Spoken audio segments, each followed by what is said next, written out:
जय श्री कृष्ण विद्यार्थी मित्रों, केम छो? हूँ छुं हेमल अने आपणे भणी रह्या छीए धोरण 12 साइंस के जेनी अंदर आपणे चेप्टर नंबर 13 जेमां सजीवोना जीवन पर असर करता केटलाक अजैविक परिबळो विषे आपणे जोता हता के जेने अंतर्गत आज आपणे प्रकाश अने जमीन ए बे वस्तु जोवानी थाय। सौथी पहला आपणे प्रकाशनी वात करीए तो वनस्पति प्रकाश शब्द आवे एटले तरत ज आपणे स्ट्राइक थाय के भाई प्रकाश केना माटे वनस्पतिने जोतो होय। प्रकाश छे ने આપણે પૃથ્વી છે બરાબર, એના ઉપર પ્રકાશનો સ્ત્રોત કોણ છે? પૃથ્વી માટે પ્રકાશના સ્ત્રોત તરીકે આપણે સૂર્યને લઈએ છીએ બરાબર ને। સૂર્ય છે એ પ્રકાશનો એક મુખ્ય સ્ત્રોત તરીકે વર્તે છે। સૂર્યમાંથી જે પ્રકાશ આવે ને એ વિદ્યુત ચુંબકીય તરંગો સ્વરૂપનો હોય। યાદ રાખજો, સૂર્યમાંથી આવતો પ્રકાશ વિદ્યુત ચુંબકીય તરંગ સ્વરૂપે પૃથ્વી ઉપર પહોંચે છે। હવે આ વિદ્યુત ચુંબકીય તરંગો છે ને એ ત્રણ પ્રકારના હોઈ શકે છે। ટૂંકી તરંગ લંબાઈ ધરાવતા, દ્રશ્ય વર્ણપટ અને લાંબી તરંગ લંબાઈ ધરાવતા। આ વિદ્યુત ચુંબકીય તરંગો કેટલા પ્રકારના છે? ત્રણ। કયા ત્રણ પ્રકારના થશે? ટૂંકી તરંગ લંબાઈવાળા, દ્રશ્ય વર્ણપટ અને લાંબી તરંગ લંબાઈવાળા ત્રણ પ્રકારના વિદ્યુત ચુંબકીય તરંગો જોવા મળે છે। ટૂંકી તરંગ લંબાઈવાળા કિરણો કોને કહેવાય? 400 નેનોમીટરથી ઓછી તરંગ લંબાઈ હોય ને જેની, એને ટૂંકી તરંગ લંબાઈવાળા કિરણો કહેવામાં આવે છે। ટૂંકી તરંગ લંબાઈવાળા કિરણો કોને કહીશું આપણે? એવા કિરણો કે જેની તરંગ લંબાઈ 400 નેનોમીટર કરતાં ઓછી છે તેને ટૂંકી તરંગ લંબાઈવાળા કિરણો કહેવામાં આવે છે। એવા કિરણો કે જેની તરંગ લંબાઈ 400 થી 700 નેનોમીટરની વચ્ચે હોય ને એને દ્રશ્ય વર્ણપટ કહેવામાં આવે છે। અને એવા કિરણો કે જેની તરંગ લંબાઈ 700 નેનોમીટર કરતાં વધુ હોય ને એને લાંબી તરંગ લંબાઈવાળા કિરણો કહેવામાં આવે છે। ત્રણ પ્રકારના કિરણો આપણે જોયા। ટૂંકી તરંગ લંબાઈવાળા કિરણો હોય, દ્રશ્ય વર્ણપટના કિરણો હોય અને લાંબી તરંગ લંબાઈવાળા કિરણો હોય। જે પૈકી ટૂંકી તરંગ લંબાઈવાળા કિરણો કે જેની તરંગ લંબાઈ 400 નેનોમીટર કરતાં ઓછી હતી એમાં કેનો સમાવેશ થાય? એમાં ક્ષકિરણો અને કોસ્મિક રેઝ એનો સમાવેશ થાય છે। અને દ્રશ્ય વર્ણપટ કે જે 400 થી 700 નેનોમીટર તરંગ લંબાઈવાળું હોય એની અંદર જે આપણે જાનીવાલી પીનારા એનો સમાવેશ થાય છે। પછી આવે લાંબી તરંગ લંબાઈવાળા કિરણો, તો એની અંદર આવશે રેડિયો તરંગો અને માઇક્રો તરંગો।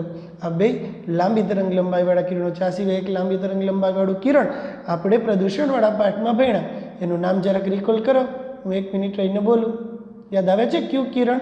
આપણે ક્યાં લાંબી તરંગ લંબાઈવાળા કિરણો આપણે પ્રદૂષણવાળા પાઠની અંદર લાસ્ટ ટોપિકમાં ગ્રીન હાઉસ અસરની અંદર આવેલા હતા? યસ, રાઈટ, ઇન્ફ્રારેડ કિરણો અથવા તો પારરક્ત કિરણો। તમારામાંથી ઘણા બધાને એ નામ યાદ આવી ગયું હશે। તો એ લાંબી તરંગ લંબાઈવાળા કિરણો પહોંચે છે।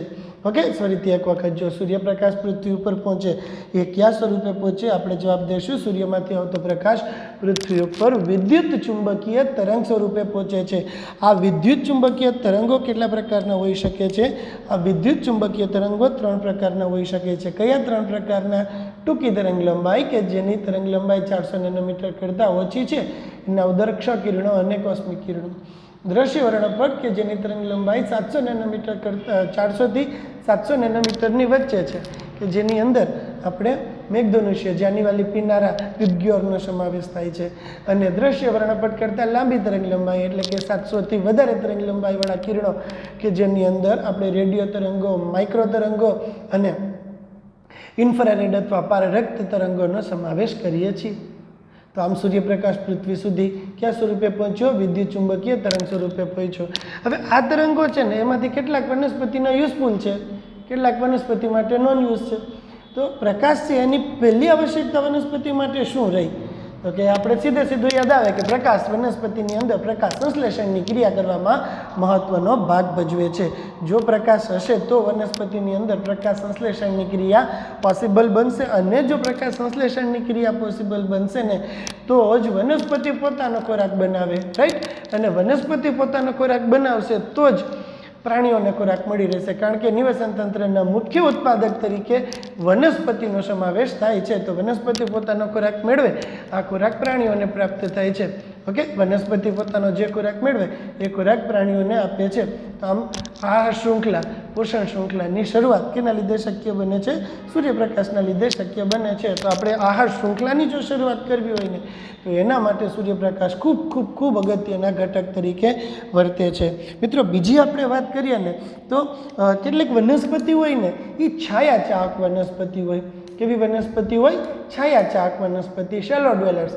બરાબર, શેડો એટલે કે છાયાની અંદર અન્ય વનસ્પતિની છાયામાં જે વનસ્પતિ પહેલેથી ઉગે છે ને, સમજો તમે એક વસ્તુ કે કોઈ એક સજીવ છે પહેલેથી એ ટાઈપની ક્લાઇમેટિક કન્ડિશનમાં રહેતું હશે ને તો એનું બોડી છે એ ક્લાઇમેટિક કન્ડિશનને એકોર્ડિંગ સેટ થયેલું હશે.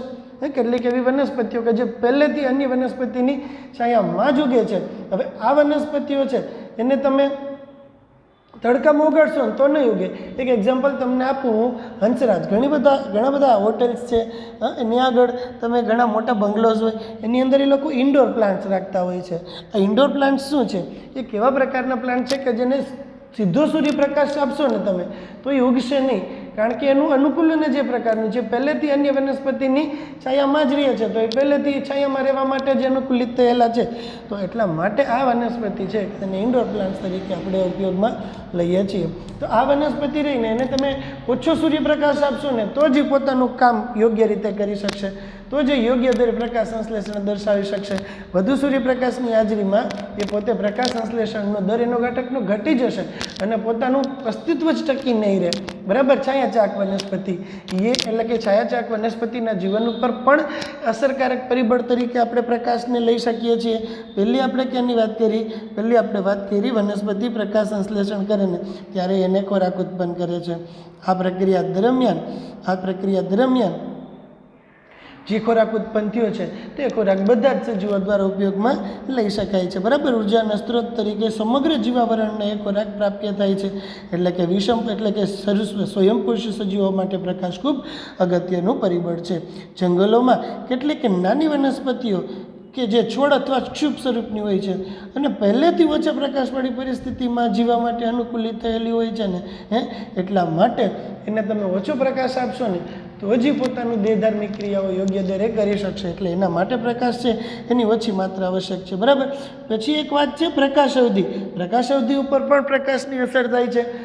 એક 11મા ધોરણની અંદર પહેલા ચેપ્ટરની અંદર એક શબ્દ આવતો હતો કે ઋતુ આધારિત પ્રજનન કરનારા સજીવો. કેવા સજીવો? ઋતુ આધારિત પ્રજનન કરનારા સજીવો. કેને આપણે ઋતુ આધારિત પ્રજનન કરનારા સજીવો કહીએ છીએ? તો કે કેટલાક એવા સજીવો કે જે ચોક્કસ સિઝનની અંદર જ પ્રજનન કરે. કેની અંદર પ્રજનન કરે છે? કોઈ ચોક્કસ સિઝન હોય ને એની અંદર જ જો કોઈ સજીવ પ્રજનન કરતા હોય ને તો એને ઋતુ આધારિત પ્રજનન કરનારા સજીવો તરીકે ઓળખવામાં આવે છે.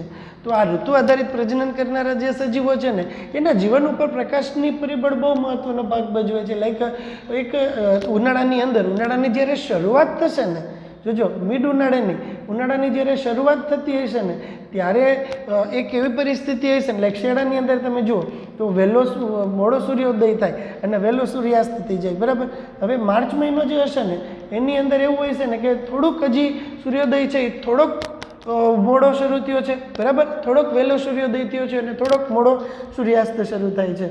બરાબર, તો આ એક ચોક્કસ સિઝન હશે ને તો જ કેરીની અંદર પુષ્પ સર્જન થાય અને ઋતુ આધારિત પ્રજનન કરનારા સજીવો કહેવાય. કે કેટલાક સજીવો એવા છે એ ચોક્કસ સિઝનની અંદર જ પ્રજનન કરે, થ્રુઆઉટ યર પ્રજનન કરનારા નથી. એ બધું કોને આગળના ચેપ્ટર્સમાં આપણે આવશે. બરાબર, કે એને સિઝનલ બ્રીડર્સ કહેવાય. કેવા કહેવાય? એને સિઝનલ બ્રીડર્સ, કે જે ચોક્કસ ઋતુની અંદર જ પ્રજનન કરે છે. તો આ સજીવોમાં પ્રજનનની ક્રિયા ઉપર પ્રકાશ પ્રાપ્તિનો સમયગાળો એક નોંધપાત્ર અસર દર્શાવે છે. આમ પ્રકાશની તીવ્રતા અને પ્રકાશ પ્રાપ્તિનો સમયગાળો છે ને એ પ્રાણીઓમાં પણ અસર કરે છે. કેના માટે પ્રાણીઓના જીવન ઉપર અસર કરે? પ્રાણીઓ માટે ચારાની શોધ, પ્રજનન અને સ્થળાંતરણ જેવી ક્રિયાઓ માટેના સંકેત તરીકે ઉપયોગમાં લેતા હોય છે. ઘણા બધા જે સ્થળાંતરિત કરનારા સજીવો છે એ સજીવો સંકેત તરીકે, લાઈક ઓલા જે આપણા ગુજરાત રિજનની અંદર ઘણા બધા માઇગ્રેટરી બર્ડ્સ આવતા હોય છે. તો આ માઇગ્રેટરી બર્ડ્સ છે એને કેવી રીતે ખબર પડે કે હવે આપણે આપણા ઘરે જવાનો સમયગાળો થઈ ગયો, એને ખબર પડવા માટે એની પાસે કેલેન્ડર તો છે નહીં કે ચાલો માર્ચ મહિનો શરૂ થાય છે એટલે આપણે આપણા ઘરે પાછું જવું જોઈએ, બરાબર? તો એને તો એવી વસ્તુની કંઈ ખબર નથી, તો શું કરશે એ લોકો? એટલા માટે આ સજીવો છે ને તે આવા પ્રકાશના જે સંકેતો એના ઉપરથી ખબર પડી જાય ને ટાઈમ ડ્યુરેશનમાં જે વેરિએશન આવે ને વેરિએશન એ નોંધી લે અને એને ટાઈમ ડ્યુરેશનમાં આવતા વેરિએશન દ્વારા એને જે ટાઈમ ડ્યુરેશનમાં વેરિએશન સમજો તમે ભિન્નતા વેરિએશન આવે એના આધારે એ નક્કી કરે કે ભાઈ ઓકે ફાઇન ચાલો હવે આપણા ઘરે જવાનો સમયગાળો થઈ ગયો છે, બરાબર? તો એ સ્થળાંતરણ કરવા માટે પ્રજનન કરવા માટે, બરાબર, એના સંકેત તરીકે તેઓ પ્રકાશનો ઉપયોગ કરતા હોય છે. જ્યાં સુધી પ્રકાશ અને તાપમાન અને બંનેનો સ્ત્રોત જ્યાં સુધી પ્રકાશ અને તાપમાન બંનેના સ્ત્રોત પ્રકાશની પ્રાપ્તિ પર જ આધાર રાખે છે. આપણે સૂર્યપ્રકાશ છે એ પ્રકાશ અને તાપમાન બે એકબીજા સાથે સંકળાયેલા છે ને વધુ પ્રકાશ પ્રાપ્તિ હશે એ હાઈ ઇન્ટેન્સિટીવાળો પ્રકાશ હશે તો તાપમાન વધારે હશે, લો ઇન્ટેન્સિટીવાળો પ્રકાશ હશે તો તાપમાન કેવું હશે? ઓછું હશે. એટલે પ્રકાશ છે એ ડાયરેક્ટલી તાપમાન ઉપર પણ નોંધપાત્ર અસર દર્શાવે છે. હવે આગળ જઈએ કે સમુદ્રમાં 500 મીટરથી નીચે તમે જશો ને તો ત્યાં આગળ સૂર્યપ્રકાશ પહોંચતો નથી. બને આપણું સાચા ખોટા વિધાન તરીકેનો પ્રશ્ન. સમુદ્રમાં 500 મીટર કરતાં નીચાઈએ તમે જશો તો ત્યાં આગળ સૂર્યપ્રકાશ પહોંચતો નથી. કેટલાએ 500 મીટરથી નીચે સમુદ્રમાં સૂર્યપ્રકાશ પહોંચતો નથી. તો અહીંયા જે સજીવો રહેતા હશે ને એ સજીવો તો એ બાબતથી અજાણ જ છે કે સૂર્ય જેવું કાંઈક હશે, એને તો કોઈ દિવસ કંઈ જોયું જ નથી સૂર્ય જેવી એ કઈ વસ્તુ, તેના માટે તો તેઓ અજાણ જ છે.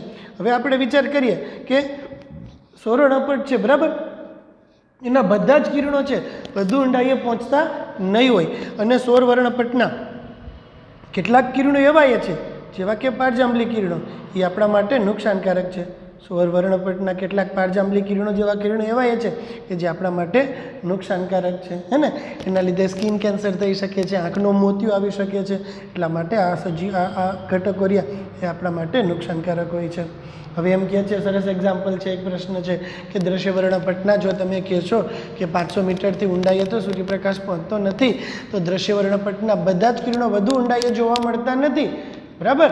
જો બધા જ પ્રકારના કિરણો વધુ ઊંડાઈએ ના જોવા મળતા હોય તો મહાસાગરોમાં વધુ ઊંડાઈએ રાતી લીલ, લીલી લીલ કે પછી કથાઈ લીલ, આ ત્રણમાંથી કઈ લીલ વધુ ઊંડાઈએ જોવા મળશે? તો મિત્રો આપણે આગળ આવી પણ ગયું એકવાર કે રાતી લીલ છે એ એવી રીતે અનુકૂલિત છે ને કે એને તમે સપાટી ઉપર વધુ સૂર્યપ્રકાશ આપશો તો પણ એ આસાનીથી રહી શકશે અને વધુ ઊંડાઈએ એને ઓછો સૂર્યપ્રકાશ આપશો તો પણ એ આસાનીથી રહી શકે છે. તો જવાબ આપણો થશે, અહીંયા જે એક પ્રશ્ન પૂછ્યો છે ને એનો જવાબ થશે મહાસાગરોમાં વધુ ઊંડાઈએ રાતી લીલ જોવા મળે છે. કઈ લીલ મહાસાગરોમાં વધુ ઊંડાઈએ જોવા મળે છે? જવાબ દેશું આપણે રાતી લીલ. રાતી લીલ મહાસાગરોમાં વધુ ઊંડાઈએ જોવા મળે છે. શું કામ? કારણ કે એની અંદર ફાઇકોબિલિન તરીકે ઓળખાતા એક રંજક દ્રવ્ય આવેલા હોય છે અને આ ફાઇકોબિલિન તરીકે ઓળખાતા રંજક દ્રવ્ય છે ને પ્રકાશ સંશ્લેષી રંજક દ્રવ્ય. ઓકે, આ ઓલું જો ફાઇકોએરિથ્રિન હતું ને એને રંગ આપવા માટેનું રંજક દ્રવ્ય હતું ને આ થશે ફાઇકોબિલિન કે જે એનું પ્રકાશ સંશ્લેષી રંજક દ્રવ્ય છે અને એ છે ને બ્લુ લાઇટનું શોષણ કરે છે. કેનું શોષણ કરે છે?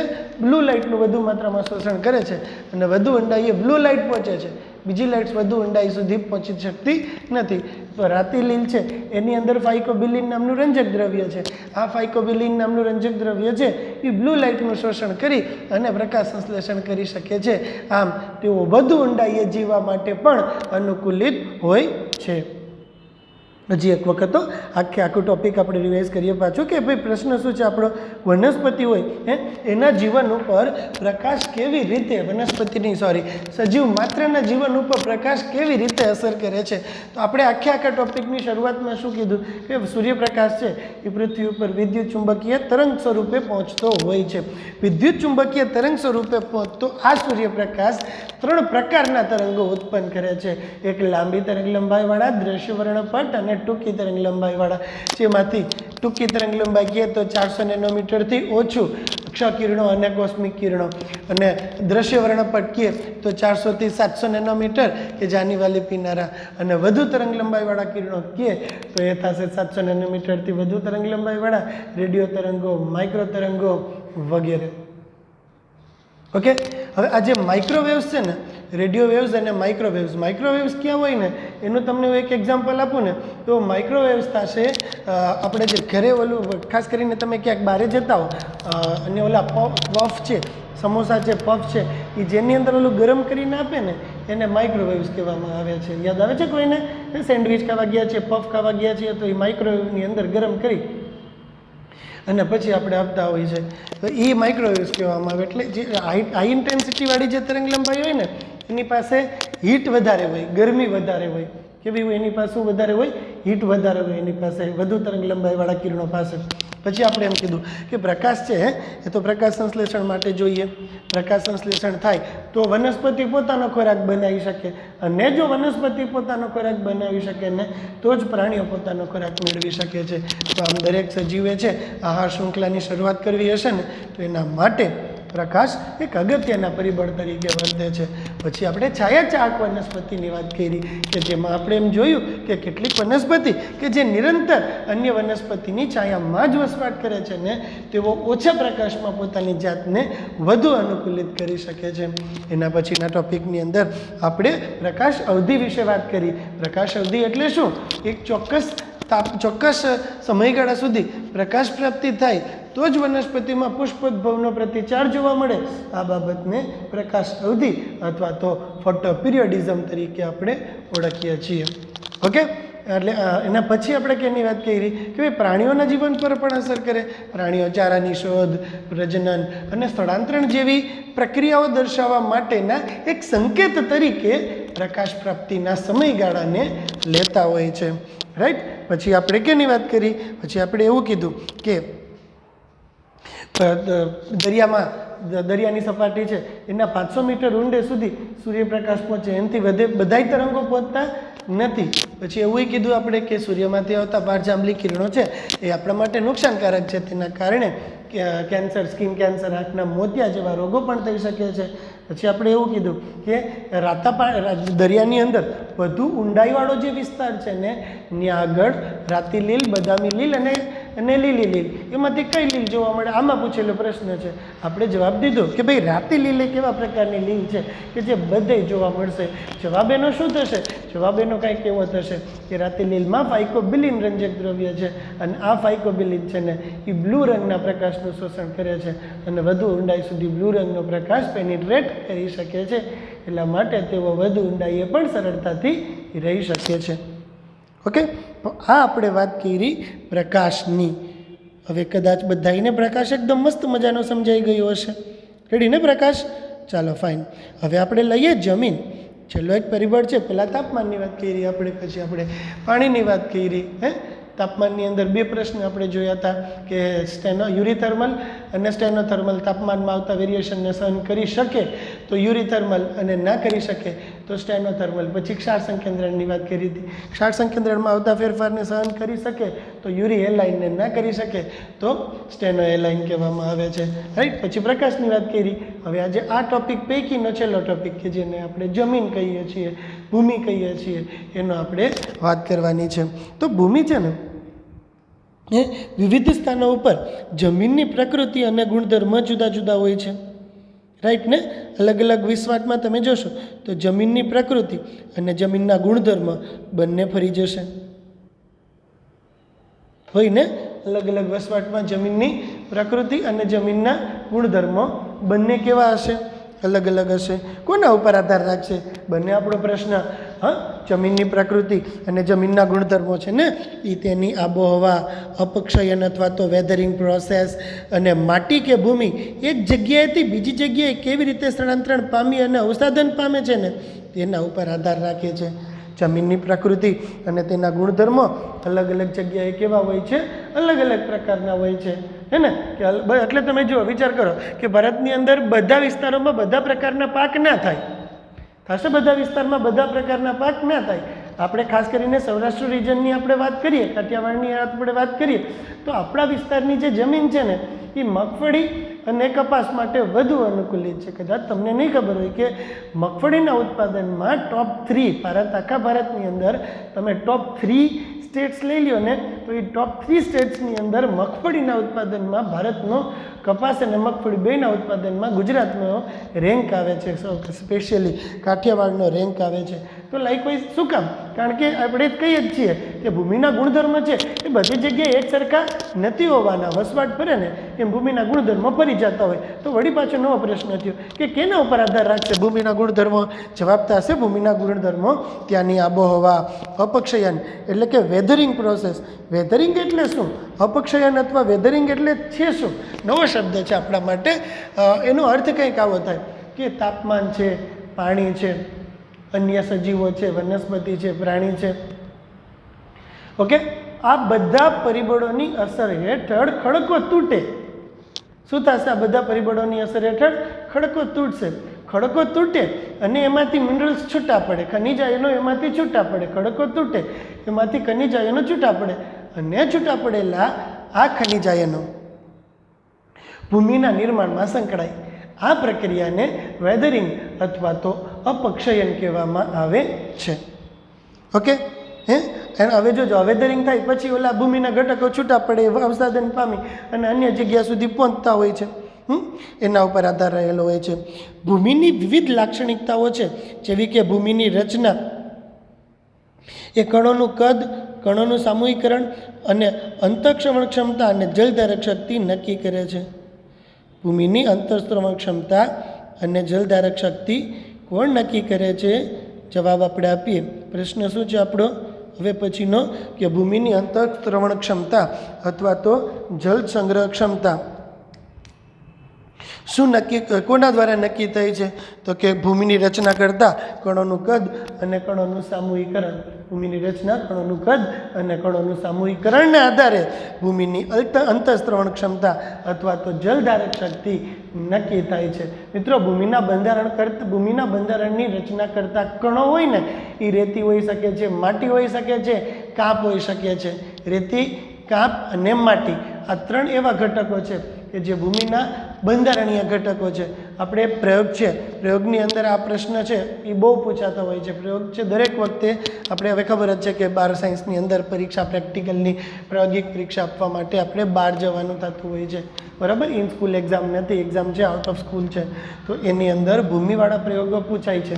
ભૂમિવાળા પ્રયોગોની અંદર સમાવેશ કરવામાં આવેલા છે અને આ બધા જ પ્રયોગોની અંદર તમને આ ટોપિક સાથે સંકળાયેલા વાયવા પૂછશે. ઓકે, તો ભૂમિના બંધારણીય કણો ક્યાં ક્યાં હોઈ શકે છે? રેતી, માટી અને કાપ.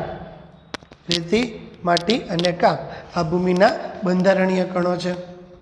ભૂમિના બંધારણીય કણો ક્યાં ક્યાં થશે? તો કે રેતી થશે, માટી થશે અને કાપ થશે. રેતી, માટી અને કાપ એ ભૂમિનું બંધારણ રચતા કણો છે. ભૂમિનું બંધારણ રચતા કણો કયા કયા થશે? રેતી, માટી અને કાપ. હવે સમજો તમે, હવે આ બધાય છે એનું 3 પ્રકારની, આના આધારે તમને 3 પ્રકારની ભૂમિ બને. કાં તો રેતાળ ભૂમિ હોઈ શકે છે, કાં તો માટીયાળ ભૂમિ હોઈ શકે છે અને કાં તો કાંપવાળી ભૂમિ હોય. કેટલા પ્રકારની ભૂમિ થશે? 3. કયા 3 પ્રકારની થશે? રેતાળ જમીન, માટીયાળ જમીન અને કાંપવાળી જમીન. એમ 3 પ્રકારની જમીન હોઈ શકે છે: રેતીવાળી, માટીવાળી અને કાંપવાળી.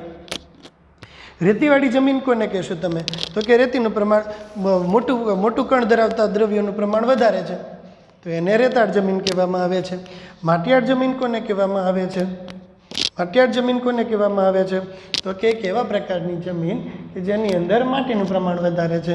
જો રેતાળ જમીન અને માટીયાળ જમીન આ બેયનું એક પ્લસ પોઈન્ટ અને એક માઇનસ પોઈન્ટ. માટીનું પ્રમાણ વધારે ધરાવતી જમીન એને માટીયાળ જમીન કહેવાય. રેતીનું પ્રમાણ વધારે ધરાવતી જમીન એને રેતાળ જમીન કહેવામાં આવે છે.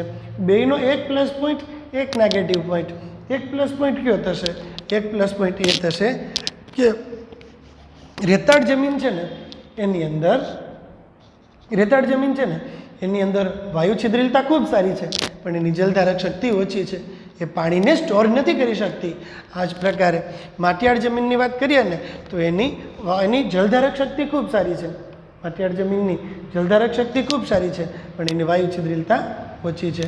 માટીયાળ જમીનની જલધારક શક્તિ ખૂબ સારી છે, પણ એની વાયુ છિદ્રિલતા પ્રમાણમાં ઓછી છે. આમ બેયનું એક એક પ્લસ પોઈન્ટ, એકે વધારે પાણી સાચવું પણ હવા નથી, અને વનસ્પતિની અંદર તો હવા જોશે ને. વનસ્પતિમાં મૂળ, પ્રકાંડ અને પર્ણ એ ત્રણ તો સ્વતંત્ર રીતે શ્વસન કરે છે, એટલે વનસ્પતિને પોતાનું અસ્તિત્વ ટકાવી રાખવા માટે હવાની હાજરી જોશે. બરાબર. માટીની ભૂમિ કે માટીની જલધારક શક્તિ તેના દ્વારા નક્કી થાય છે. ઓકે. એટલે તો પછી હવે આપણો પ્રશ્ન થયો ને, નહીં તો આજ સુધી તો આપણે એવું લાગતું હતું કે માટીયાળ જમીન પાક ઉછેર માટે બહુ સારી છે, હે ને. આજ સુધી શું લાગ્યું આપણે કે માટીયાળ જમીન એક એવા પ્રકારની જમીન છે કે જે પાક ઉછેર માટે ખૂબ જ સારી છે. પણ આ વસ્તુ તો હવે ખોટી થઈ ગઈ. માટીયાળ જમીન તો પાક ઉછેર માટે સારી નથી, તો કઈ જમીન પાક ઉછેર માટે વધુ સારું થશે? પાક ઉછેર માટે વધુ સારી તમારે જોતી હોય તો એ થશે કાપવાળી મિશ્ર જમીન. કેવી જમીન? મિશ્ર જમીન. મિશ્ર ભૂમિ કોને કહેવામાં આવે? એના બીજા નામે લોમ તરીકે પણ ઓળખવામાં આવે છે. શું કહેવાય મિશ્ર ભૂમિને? લોમ. LOAM, લોમ એટલે કે મિશ્ર ભૂમિ. મિશ્ર ભૂમિ શું છે? ભૂમિની રચના કરતા બધા જ બંધારણીય કણોનું એક સરખું પ્રમાણ દર્શાવતી જમીન. ભૂમિના બધા જ બંધારણીય કણોનું એક સરખું પ્રમાણ દર્શાવતી જમીન એને લોમ તરીકે ઓળખવામાં આવે છે. લોમ એટલે ભૂમિના બધા જ બંધારણીય કણોનું એક સરખું પ્રમાણ દર્શાવતી જમીન. લોમ શું છે? ભૂમિના બધા જ બંધારણીય કણોનું એક સરખું પ્રમાણ દર્શાવતી જમીન હોઈને એને લોમ તરીકે ઓળખવામાં આવે છે. ઓકે, ચાલો આગળ. એટલે આ થઈ આપણે એક્સ્ટ્રા માહિતી કે જે તમારે કેના માટે જોશે? પ્રેક્ટિકલ્સની અંદર જ્યારે તમે જશો ને ત્યારે એની અંદર તમારે ઉપયોગમાં લેવાશે. અને સાથોસાથ પેલી પ્રેક્ટિકલની જે જર્નલ આવે છે ને આપણી પ્રાયોગિક પરીક્ષાની જર્નલ, એની અંદર પાછું આ બધું આપ્યું છે. એમાં તમારે અલગ અલગ પ્રકારનું, એટલે તમે નાના હતા ને ત્યારે એક પ્રયોગ એ કરતા, તમને યાદ આવતું હોય તો, એક જગ્યાએથી તમે સોઇલ સેમ્પલ લઈ આવો. બરાબર. એક જગ્યાએ આપણે નક્કી કરવું છે કે આપેલ જમીન રેતાળ છે, માટીયાળ છે કે કાંપાળ છે. એ કેવી રીતે નક્કી કરાય? કોઈ એક જગ્યાએ જાઓ તમે, ત્યાં જઈને સોઇલ સેમ્પલ લઈ આવો. એટલે સોઇલ સેમ્પલ એટલે કે ભૂમિનો નમૂનો. ગુજરાતીમાં ભૂમિનો નમૂનો, ઇંગ્લિશમાં એને સોઇલ સેમ્પલ કહેવાય. સોઇલ સેમ્પલ તમે ત્યાં જઈ અને લઈ આવ્યા જોજો. હવે એ સોઇલ સેમ્પલ છે ને એની અંદરથી આપણે એક બરણીની અંદર નાખી દીધું. કેમાં નાખ્યું? એક બરણીમાં, જારમાં નાખ્યું. એની અંદર પાણી નાખ્યું. એને પ્રોપરલી હલાવી નાખો, શેક કરો, ઊંધી ચેતી કરી અને એને પ્રોપરલી શેક કરો. શેક કરશો ને તો તમે જોશો કે થોડાક સમય સુધી એને સેટલ થવા દો. 15-20-25 મિનિટમાં એ સેટલ થઈ જશે ને તો તમને ઇઝીલી દેખાશે. વધુ ઘનતા ધરાવતા કણો હશે ને એ બધા કણો નીચે આવી જશે. ઓછી ઘનતા ધરાવતા કણો છે એ બધા ઉપર, મતલબ જેનું વધારે વજન હતું ને એ પહેલાં બેસશે, એના ઉપર ઓછું વજન, એના કરતાં ઓછું વજન.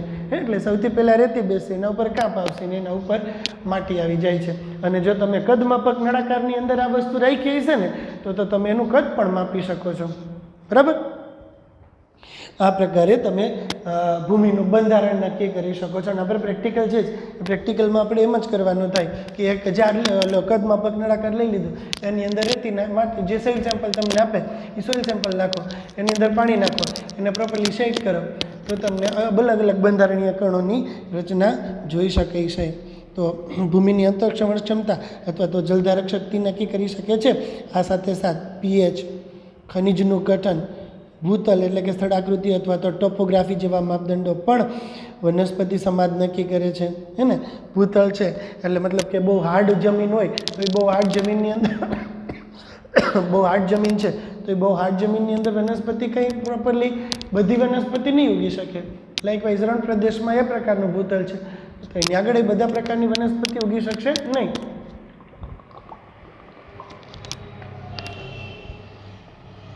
બરાબર. હવે એક વખત જે તે વિસ્તારનો વનસ્પતિ સમાજ નક્કી થાય ને હવે એની આગળથી પ્રાણી સમાજ નક્કી થઈ જશે. પહેલાં આપણે એક વિસ્તારનો શું નક્કી કર્યું? વનસ્પતિ સમાજ. અને વનસ્પતિ સમાજ એકવાર નક્કી થઈ જાય તો એના આધારે પ્રાણી સમાજ પણ નક્કી કરી શકાય છે. જમીન, ફરીથી એક વખત, જમીનની પ્રકૃતિ અને એના ગુણધર્મો વિવિધ સ્થાનો ઉપર જુદા જુદા હોય છે કે જે આબોહવા, અપક્ષયન પ્રક્રિયા, માટી કે ભૂમિ એક જગ્યાએથી બીજી જગ્યાએ કેવી રીતે વહન પામે છે અને કેવી રીતે તેનું અવસાદન થાય છે ને તેના ઉપર આધાર રાખે છે. ભૂમિની વિવિધ લાક્ષણિકતાઓ જેવી કે ભૂમિની રચના, કણોનું કદ અને કણોનું સમૂહકરણ જ જે તે વિસ્તારની ભૂમિની જલધારક શક્તિ કે અંતઃસ્ત્રવણ શક્તિ નક્કી કરે છે. આ સાથોસાથ જ pH, ખનિજોનું સંગઠન અને ભૂતલ જેવા માપદંડ કોઈ પણ ક્ષેત્રમાં કયા પ્રકારનો વનસ્પતિ સમાજ નક્કી રહેશે એ બાબત નક્કી કરશે. અને જો કોઈ પણ વિસ્તારની અંદર તમને વનસ્પતિ સમાજ નક્કી થઈ જશે ને તો એ વિસ્તારની અંદર જોવા મળતા પ્રાણી સમાજ પણ આપણે નક્કી કરી શકીએ છીએ. જો જલજ વસવાટની આપણે વાત કરીએ ને તો જલીય પર્યાવરણમાં અવસાદિત લક્ષણોના આધારે જલજ વસવાટમાં જે તળિયે સજીવો રહેતા હોય ને એને બેન્થિક પ્રદેશ કહેવામાં આવે છે. કેવો કહેવાય? એને બેન્થિક પ્રદેશ કહેવામાં આવે છે. જલજ વસવાટનું તમે સ્તરીકરણ કરો ને તો કેવું થાય? લિટોરલ થાય, લિમ્નેટિક થાય, પ્રોફન્ડલ થાય અને બેન્થિક થાય. જે સાવ તળિયા સુધી તમે જળાશયમાં ગયા બરાબર, અને સાવ તળિયા સુધી સૂર્યપ્રકાશ પહોંચે એને લિટોરલ પ્રદેશ કહેવાય. એના પછી લિમ્નેટિક પ્રદેશ કહેવાય કે જ્યાં થોડોક ઊંડાઈ સુધી સૂર્યપ્રકાશ પહોંચે છે બરાબર. અને હજુ વધુ ઊંડાઈએ જશો તમે 10-20 ફૂટ જેટલા ઊંડાઈએ તમે જતા રહો કે જ્યાં આગળ તમને સૂર્યપ્રકાશ પહોંચતો જોવા મળે તો એને પ્રોફન્ડલ પ્રદેશ કહેવાય. અને તળિયાનો પ્રદેશ કે જ્યાં આગળ સૂર્યપ્રકાશ પહોંચતો નથી એને બેન્થિક પ્રદેશ કહેવામાં આવે. અને તમને ખબર છે કે બધા જ સજીવો જ્યારે મૃત્યુ થશે ને, જ્યારે જલજ સજીવોનું મૃત્યુ થશે ને ત્યારે એ સજીવો મૃત પામેલા સજીવો છે એની પાસે તરવાની ક્ષમતા ન હોય એ બધાય તો તળિયે જ બેસી જશે અને એનું વિઘટન ક્યાં થશે? તળિયે જ એનું વિઘટન થશે ને. મૃત સજીવો તળિયે બેસી જશે અને તળિયાના ભાગમાં જેનું વિઘટન પણ થશે. એટલા માટે જે બેન્થિક પ્રદેશ છે ને એના સજીવો કેના આધારે નક્કી થાય છે? પાણીના તળિયે વસતા સજીવો અવસાદિત લાક્ષણિકતાઓ દ્વારા નક્કી કરી શકાય છે. અવસાદિત લાક્ષણિકતાઓ દ્વારા તળિયે રહેતા સજીવોના પ્રકારને આપણે નક્કી કરી શકીએ છીએ. ઓકે, તો બે વસ્તુ વિશે આજે આપણે જોયું. કઈ બે વસ્તુ વિશે જોયું? એક વસ્તુ જોઈ આપણે જમીન કેવી રીતે અસર કરે છે, અને એક વસ્તુ આપણે એવું જોઈ કે સૂર્યપ્રકાશ છે એ એક આબોહવાકીય પરિબળ તરીકે આપણા જીવન ઉપર કેવી રીતે અસર દર્શાવે છે. ઓકે, ચારે ચાર ઘટક આપણે મસ્ત મજાના સમજાઈ ગયા હશે એમ ધારી અને આપણે આજની વાત પૂરી કરીએ. બરાબર. અજૈવિક પરિબળો સામેની પ્રતિક્રિયા કાલના ટોપિકની અંદર આપણે રાખીએ. શાંતિથી ધીમે ધીમે જઈએ જેથી કરીને આપણે બધું રિવિઝન કરવાનો પ્રોપર સમય મળી રહે અને આપણે પ્રોપરલી બધી વસ્તુ યાદ પણ રહી જાય. ઓકે, મારા નંબર બધા પાસે છે 9409003704 અથવા તો 9725530478 આ નંબર છે. એના ઉપર આજના લેક્ચરમાં કંઈ પણ પ્રકારનો ડાઉટ રહેતો હોય તો તમે ફોન કરી અને પૂછી શકો છો. ઓકે, તો વધુ માહિતી માટે આપણે કાલે મળીએ. Good day, good bye.